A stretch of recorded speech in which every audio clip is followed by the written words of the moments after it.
Хотелось бы рассказать немного об итогах работы Айлбанка за 2023 год. По итогу рейтинга, по основным показателям банковским мы занимаем первое место.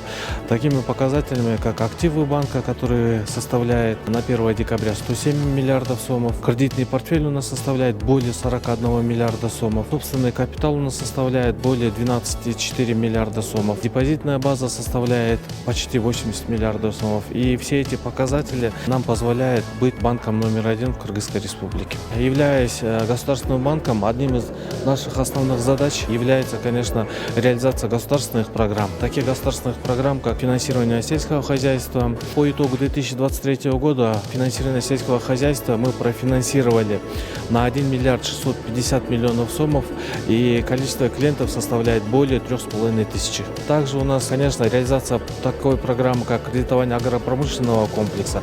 В рамках данной программы мы выдали кредит на 2 миллиарда 300. Количество заемщиков составляет более 700 человек. Также есть программы, как льготное финансирование Баткенской области, товарные кредиты, возвратная финансовая помощь. По всем этим программам, естественно, мы смогли достичь хороших результатов и удовлетворить максимум потребностей наших клиентов. Общая сумма выданных кредитов Айлбанком составляет более 30 миллиардов сомов. Из этих денег, конечно, основная масса, 50% почти составляет это финансирование именно сельского хозяйства.